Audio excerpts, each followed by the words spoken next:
নমস্কার, সকলকে স্বাগতম। আজকে আমরা যে বিষয়টি নিয়ে আলোচনা করব বা চর্চা করব সেটি হলো ২০২৪-এর প্রথম মাস, শুরুর মাস।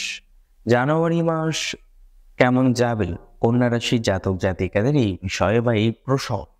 আমরা ২০২৩ যেভাবে কাটালাম, আস্তে আস্তে কিন্তু সেই জায়গা থেকে আমরা বেরিয়ে আসছি এবং বলে না, টানেলের শেষে গিয়ে আমরা কিন্তু আলোর সন্ধান পাচ্ছি। তো এই মাসটি কেমন যাবে কন্যা রাশির জাতক জাতিকাদের সেটি আমাদেরকে খুব ভালোভাবে বুঝতে হবে এবং জ্যোতিষ শাস্ত্র অনুসারে কতটা ধনাত্মকতা রয়েছে, কতটা ধনাত্মক ফাইজ রয়েছে, সেগুলোই আমরা আজকে মূলত আলোচনা করব। দেখুন, প্রথমেই আপনাদের বলে রাখি, কম্পারেটিভলি ২০২৪-এর জানুয়ারি থেকে কন্যা রাশির জাতক জাতিকাদের কিছু কিছু ভালো ফল আমরা কিন্তু পেতে শুরু করব। এবং সবার প্রথমে যদি আমরা স্বাস্থ্য নিয়ে আলোচনা করি, যেহেতু রাশির অধিপতি ডিসেম্বরের ১৩ তারিখের পর রেট্রোগ্রেড মোশনে ছিলেন এবং চলতি মাসে জানুয়ারি মাসে ২ তারিখের পর সে রেট্রোগ্রেড থেকে ডিরেক্ট হচ্ছে এবং একই সাথে ৭ই জানুয়ারিতে প্রবেশ করছে 4th হাউসে। এখানে প্রবেশ করার ফলে আমরা কিন্তু লক্ষ্য করতে পারবো যে কন্যা রাশির জাতক জাতিকাদের হেলথের ক্ষেত্রে অন্তত কিছুটা ইমপ্রুভমেন্ট সেটা কিন্তু আমরা এক্সপেক্ট করতে পারি। কিছুটা ইমপ্রুভমেন্ট কন্যা রাশির জাতক জাতিকাদের স্বাস্থ্য ক্ষেত্রে কিন্তু থাকছে। দ্বিতীয় যে বিষয় কন্যা রাশির জন্য খুবই গুরুত্বপূর্ণ সেটি হলো অনেক কন্যা রাশির জাতক জাতিকারা রয়েছে, যার মধ্যে বিশেষ করে কিছু জাতিকা যারা গৃহিণী আছেন বা একটু বয়স বেড়ে গিয়েছে, যাদের ব্যথার প্রবলেমটা কিন্তু বিগত দিনে খুব বেড়েছে এবং অ্যাজ এ রেজাল্ট আপনি ঠিকঠাক চলাফেরা করতে পারেন। অ্যাজ এ রেজাল্ট আপনাকে দীর্ঘক্ষণ দিনের মধ্যে হয়তো বিছানায় আরাম করতে হচ্ছিল বা রেস্ট নিতে হচ্ছিল। এই ধরনের কন্ডিশন যাদের চলছিল তাদের ক্ষেত্রেও কিন্তু ২০২৪-এর জানুয়ারি মাসে আমরা কিছুটা হলেও পজিটিভিটি লক্ষ্য করব।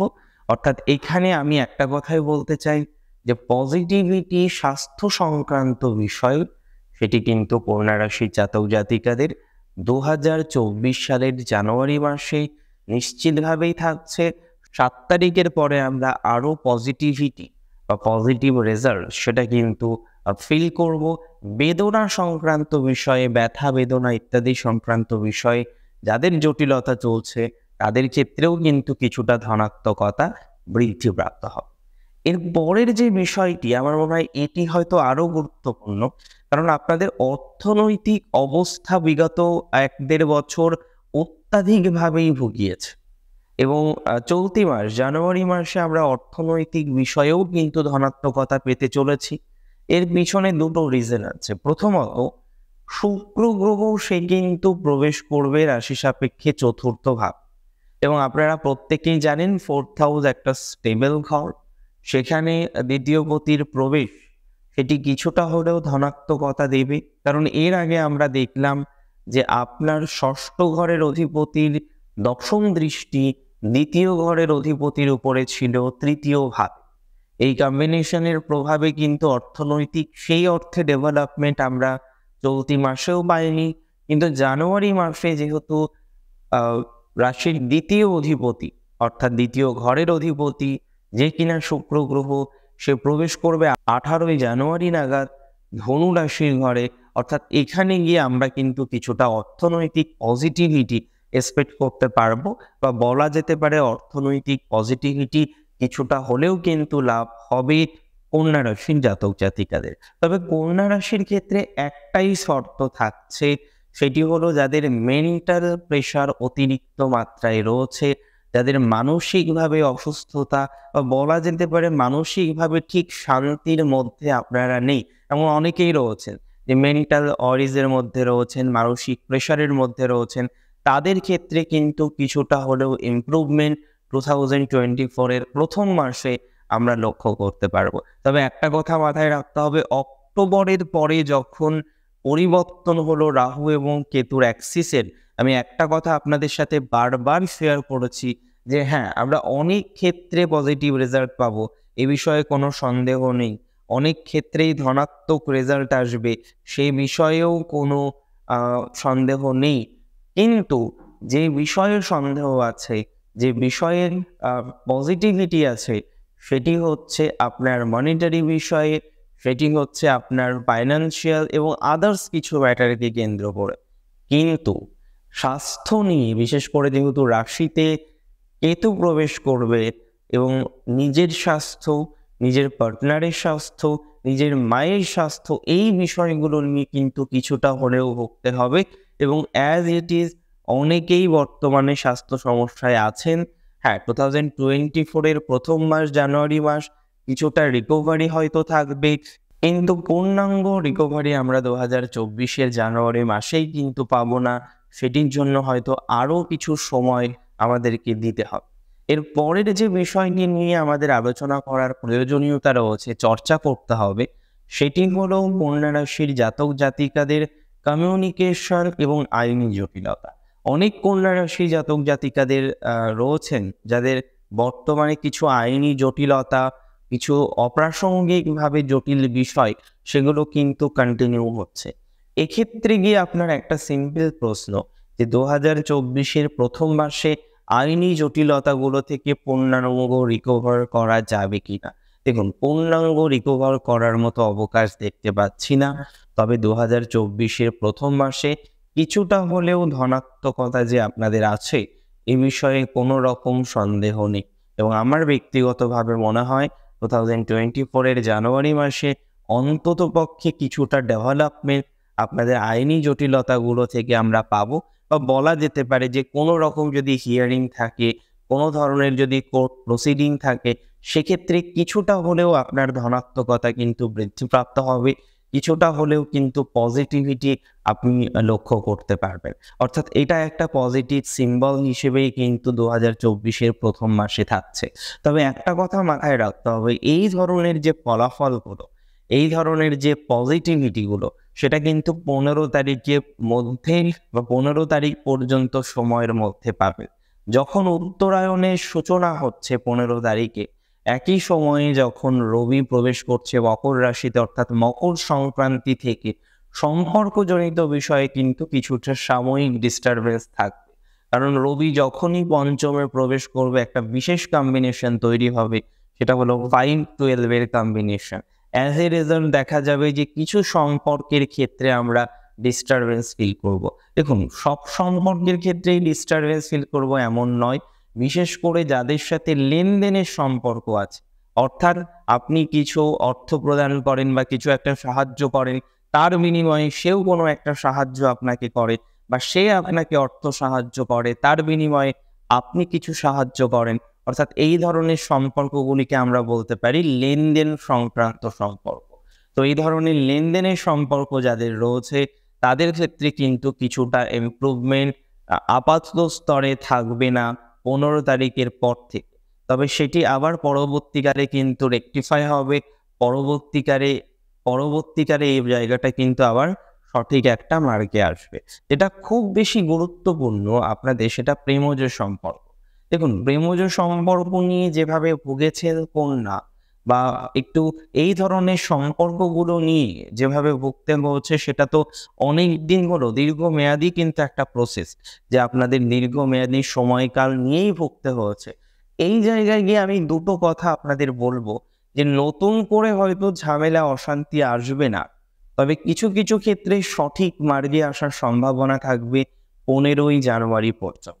15ই জানুয়ারির পরে 5-12 এর কম্বিনেশন কয়েকটা দিন আপনাদের কিন্তু ভোগাবে। দেখুন, সব থেকে ইম্পর্টেন্ট জায়গা হলো ষষ্ঠভাবে শনি, এবং ষষ্ঠস্থ শনি সরল গতিতে। অনেকেই ভাবছেন যে ষষ্ঠভাবে শনি আবার কি ধরনের ফলাফল দেয়। আমি বিগত দিনে কিন্তু আলোচনা করেছি যে শনি ষষ্ঠভাবে যথেষ্ট শুভ ফল দেয়, এবং সেটি অবশ্যম্ভাবীভাবেই কন্যা রাশির জাতক জাতিকাদের জীবনে আসবে। যার মধ্যে প্রথম যে বিষয়টা থাকছে, সেটা হলো পলিটিক্স। অনেকেই পলিটিক্সের সাথে যুক্ত, অ্যাক্টিভলি অ্যাটাচ রয়েছেন পলিটিক্সের সাথে। কেমনভাবে অ্যাটাচ রয়েছেন? হয়তো আপনি এমএলএ এমপি কোনো পদে রয়েছেন, হয়তো আপনি পঞ্চায়েতের কোনো মেম্বার, বা আপনি কোনো রকম ভাবে একটা দায়ী প্রাপ্ত বলা যেতে পারে পলিটিশিয়ান। কিন্তু আপনি একটা জিনিস ফেস করলেন, যে গত একটা বছর বিভিন্ন রকম জটিলতা আপনার আসলো, যার মধ্যে আইনি জটিলতা ছিল, যার মধ্যে বিভিন্ন রকমের দোষারোপ ছিল, যার মধ্যে বিভিন্ন রকমের ডিফেমেশন ছিল। কিন্তু আপনি একটা জিনিস নিশ্চিতভাবে আমার সাথে একমত হবেন, খেয়াল করছেন যে অক্টোবরের পর থেকে ধীরে ধীরে কিন্তু পজিটিভিটি আছে, এবং বিশেষ করে 4th নভেম্বরের পর থেকে। এবং এই যে পজিটিভিটিটা আপনারা ধীরে ধীরে পাচ্ছেন, এটা কিন্তু ইনক্রিজ করবে। আমরা জানুয়ারিতেও দেখব কিছুটা ইনক্রিজ করছে। পলিটিশিয়ানদের ক্ষেত্রে নতুন কোনো সুযোগ আসার অবকাশ, নতুন কোনো সুযোগ আসা এবং সেই সুযোগের সদ্ব্যবহার করার মতো অবকাশ, সেটি কিন্তু লাভ হতে পারে। এমনিতে ধরুন বর্তমানে যেভাবে আমাদের কন্ডিশনটা এগোচ্ছে, তাতে পলিটিশিয়ানরা কিন্তু খুব খারাপ একটা জায়গায় আছেন, সেটি কোনোভাবেই নয়। অন্ততপক্ষে বিগত দিনে যে কন্ডিশনে ছিলেন তার থেকে ইমপ্রুভমেন্ট করছে, এটা কিন্তু আপনিও আমার মনে হয় আমার সাথে একমত হবেন। এবং আরেকটা কথা আমি বলে দিই, সেটি হচ্ছে যারা যে কোনো ধরনের সেলফ প্রফেশন অর্থাৎ স্বনিয়ন্ত্রিত পেশার সাথে যুক্ত রয়েছে, একটা ডিস্টারবেন্স চলছিল, এটা অস্বীকার করার কোনো জায়গা নেই। এবং ইভেন আমি বলবো এখনো কিছু কিছু ক্ষেত্রে ডিস্টারবেন্স আছে। তবে এটা অবশ্যই ঠিক, আগের হয়তো 70-80% জাতক জাতিকাদের ডিস্টারবেন্স চলছিল সেলফ প্রফেশনে, এখন সেটা কিছুটা হ্রাস পাচ্ছে এবং সেটা হয়তো 40-50% রয়েছে ডিস্টারবেন্সের জায়গাটা। কেমন ধরনের ডিস্টারবেন্স সেলফ প্রফেশনে? আপনি প্রফেশনও করছেন, আপনার একেবারে যে চলছে না তা নয়, কিন্তু আর্নিং এর জায়গা থেকে আপনার যে ওভারঅল এক্সপেন্স, সেটা অনেকটা বেশি। অ্যাজ এ রেজাল্ট আপনি সামঞ্জস্যতা রক্ষা করতে পারছেন না, এটা আপনার ক্ষেত্রে একটা অন্তরায়। এবং আপনি খুব কনফিউজ যে এই জায়গাটা থেকে কিভাবে নিজেকে মুভ অন করবেন, এই জায়গা থেকে আদতেও নিজেকে মুভ অন করা যাবে কিনা, এই রকমের নানাবিধ চিন্তাধারা বর্তমানে আপনার মধ্যে কিন্তু রয়েছে। এখানে যদি আপনি আমায় সিম্পল একটা প্রশ্ন করেন যে এই পরিস্থিতি থেকে আদতেও বেরোনো যাবে কিনা, বা আদতেও সেলফ প্রফেশনে যে আর্নিংটা একটু ডিটোরিয়েশন করেছে সেটা আদতেও পজিটিভ দিকে যাবে কিনা, আমি একটা কথায় উত্তর দেব, ডেফিনেটলি এই জায়গায় পজিটিভিটি আছে।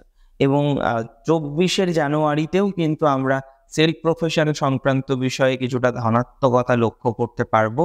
এমনিতে আপনাদের বর্তমানে সেলফ প্রফেশনে বিশেষ করে কিছু ক্লায়েন্টেল কিন্তু কমেছে, কিছু আর্থিক সংযোগ হয়েও সেটা আপনি গ্রহণ করতে পারেননি, এই ধরনের কিছু জটিলতার জায়গাও কিন্তু এসেছে সেলফ প্রফেশনের ক্ষেত্রে। সো এই ধরনের ম্যাটারগুলোর ক্ষেত্রে সিম্পল একটা কথা আপনাদের সাথে আমি শেয়ার করি, সেটা হলো ডেভেলপমেন্টের জায়গা আছে। এই ধরনের ম্যাটারগুলোর ক্ষেত্রে একটা গ্রোথ বা একটা অপরচুনিটি, সেটা কিন্তু আমরা লক্ষ্য করতে পারবো যদি আপনার রাশি হয়ে থাকে কন্যা। এবং অনেকেই নতুন করে সেলফ প্রফেশন শুরু করতে চাইছেন, বিশেষ করে ফিল্ম জগতে আপনার ক্যারিয়ারটাকে তৈরি করতে চাইছেন। আপনি ঠিক চাকরিটা পছন্দ করছেন না, ভাবছেন যে চাকরিটাকে অ্যাপার্ট রেখে যদি অন্য কোনো বিষয় শুরু করা যায়, এবং এখানে আপনার খুব কনফিউশন এটাই যে যদি শুরু করি সেটা আদতেও সাকসেস দেবে তো? কারণ এমন অনেক উদাহরণ রয়েছে যারা সার্ভিস ছেড়ে একটা সেলফ প্রফেশন বা একটা বিজনেসের মধ্যে ইনভলভ হয় এবং কিছুদিন পর গিয়ে দেখা যায় তার সার্ভিসও নেই, তার সেলফ প্রফেশনও ঠিকঠাক চলছে না, এবং অ্যাজ এ রেজাল্ট সে কিন্তু অনেকটাই জটিলতার মধ্যে পড়ে যায়। কারণ বর্তমান যুগে দেখা যায় অনেকেরই কিছু ইএমআই চলতে থাকে, কিছু লোনস চলতে থাকে। অ্যাজ এ রেজাল্ট তখন লাইবিলিটিটা এত বেশি হয়ে যায় সে কিন্তু ঠিক কন্ট্রোল করতে পারে না। বাট একটা কথা এখানে অবশ্যই বলতে পারি, সেটি হলো কন্যা রাশির জাতক জাতিকাদের এতটাও নেগেটিভিটি আসবে না, কিছুটা অন্তত ধনাত্মকতা আছে। তবে হঠাৎ করেই বা হুট করে একটা ডিসিশন নেবেন যে আজকে থেকে আর চাকরি করব না, সেলফ প্রফেশন করব, এটা নেওয়ার আগে আমার মনে হয় কয়েকটা বার ভেবে নেওয়া অবশ্যই প্রয়োজন আপনার। তারপরে এই ধরনের ডিসিশনগুলো নিন, চার্ট অ্যানালাইসিস করে তারপরে এই ধরনের ডিসিশন নেওয়া উচিত। আমি গতকালও একজন সাথে কথা বললাম, তার মিথুন রাশি, কন্যা লগ্ন, এবং জাতিকা যথেষ্ট শিক্ষিতা, বর্তমানে হয়তো বিটেক কমপ্লিট করলেন এবং তার সাবজেক্ট ছিল কম্পিউটার সায়েন্স। এখন প্রবলেমটা হলো সে কিন্তু এর আগে ডিপ্লোমা করেছিলেন এবং সে অলরেডি প্রফেশনে আছেন, অ্যাডমিন প্রফেশনে আছেন। তো আমি তাকে সাজেশন এটাই দিলাম তার চার্ট অ্যানালাইসিস করার পর, যে আপনার যেহেতু 10th কাসপাল সাবলর্ড মার্কারি এবং প্র্যাকটিক্যালি তার 10th কাসপাল সাবলর্ড মার্কারি যখন আমি দেখি ডুয়াল প্ল্যানেটের কম্বিনেশন 10th কাসপার সাথে থাকে, তখন ডুয়াল প্রফেশন এবং আর্লি এজ প্রফেশনটা শুরু হয়। সো তার ক্ষেত্রেও সেই একই জিনিস ঘটবে, তাকে ডুয়াল প্রফেশনের মধ্যেই থাকতে হবে লাইফের উন্নতির জন্য। সো তাকে ওই ম্যানেজমেন্ট রিলেটেড প্রফেশনটাকে কন্টিনিউ করতে হবে। অ্যালং উইথ দ্যাট তার কিন্তু কিছু সেলফ প্রফেশনের অ্যাটাচমেন্ট লাইক কন্টেন্ট ক্রিয়েশন, যে কোনো ধরনের আদার্স যে সেলফ প্রফেশনগুলো হয় সেগুলোর কানেকশন, এগুলো আসার সম্ভাবনা কিন্তু অনেকটাই বেশি মাত্রায় থাকছে। সো সাজেশনও সেই অনুরূপ তাকে দেওয়া হলো। এখন প্রশ্ন হলো আপনাদের ক্ষেত্রেও আপনাদের সিদ্ধান্ত নেওয়ার আগে কিন্তু একটু বুঝে নিয়ে তারপরে এগোতে হবে। সেকেন্ড ম্যাটার হচ্ছে যারা সার্ভিস করছেন, 6th হাউসে স্যাটার্ন নতুন সার্ভিস কনফার্ম দেবে এবং এটা তো মুশকিল যে জানুয়ারিতেই কতটা স্ট্রংলি দিতে পারে। তবে জানুয়ারি থেকে যে যোগ থাকছে সেই বিষয়ে সন্দেহ নেই। যদি কোনো রেজাল্ট পাবলিশ হয়, যে রেজাল্ট হয়তো আপনি অনেক প্রতীক্ষিত একটা রেজাল্ট আপনি আশা করে রয়েছেন, অ্যাটলিস্ট সেখানে গিয়ে আপনার সিলেকশনটা আমরা লক্ষ্য করতে পারবো। এই ধরনের ম্যাটারের সাথে যারা অ্যাটাচ রয়েছেন তাদের ক্ষেত্রে কিন্তু ধনাত্মকতা আসবে, তাদের ক্ষেত্রে কিন্তু ধনাত্মক ভাইবসটা লক্ষ্য করতে পারছি। নতুন সার্ভিসের জায়গা থাকছে, যারা সার্ভিস চেঞ্জ করতে চাইছেন চেঞ্জও করতে পারেন, নো টেনশন। একদম সঠিকভাবে সঠিক প্রসেসে চেঞ্জ করতে পারেন। আপনারা অলরেডি শুরু করে দিয়েছেন সেটাও আমি জানি এবং অনেক অ্যাপ্লাই করেছেন। তারপরে গিয়ে হয়তো বিগত দিনে আপনি ততটা ভালো রেসপন্স পাননি, বাট এখন ধীরে ধীরে পেতে শুরু করেছেন এবং এটা আরও বেশি কন্টিনিউশন থাকবে। তবে আপনার বসের সাথে এই যে ঝামেলার পর্বটা যতবারই চেঞ্জ করেন, বসের সাথে একটা ঝামেলা চলে আসে, এটার পিছনে দুটো রিজন তো ডেফিনেটলি আছে। একটা আপনার বার্থ চার্টের, আরেকটা রিজন হচ্ছে আপনার ট্রানজিটের। সো এখানে গিয়ে পরবর্তীকালেও যে এই বিষয়টা হবে না সেটা নয়, বাট নিজেকে একটু কন্ট্রোলে রাখতে হবে যাতে এই ধরনের বিষয়বস্তুগুলো হঠাৎ করে না আসে। সেটা কিন্তু কন্ট্রোলে রাখার প্রয়োজনীয়তা নিশ্চিতভাবেই থাকছে কন্যা রাশি জাতক জাতিকাদের। যারা ফ্রেশার রয়েছেন, গভর্নমেন্ট জবে ট্রাই করছেন, গভর্নমেন্ট জবের ক্ষেত্রে মধ্যম প্রকৃতির সমন্বয় থাকছে। এই মাসে 15 তারিখের পর মধ্যম প্রকৃতিরই সমন্বয় থাকবে। তার আগের টাইমিংটা তুলনামূলকভাবে ভালো। আবার আমরা ভালো টাইমিং পাবো ফেব্রুয়ারির 15 তারিখের পর গভর্নমেন্ট জবের ক্ষেত্রে।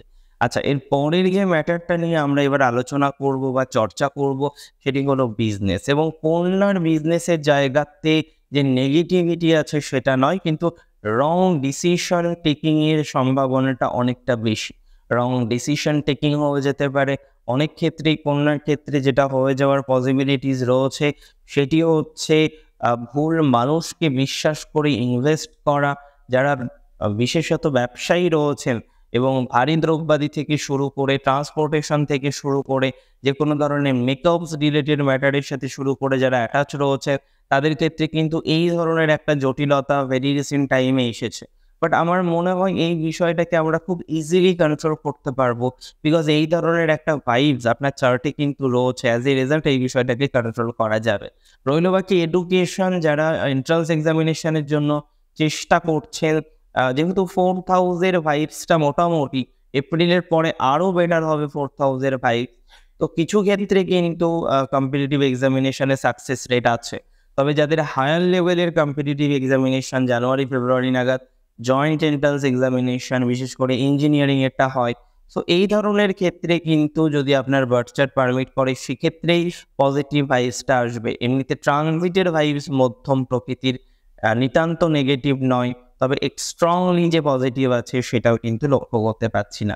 ওভারঅল আমরা 2024-এর জানুয়ারিটাকে পজিটিভ হিসেবেই দেখব।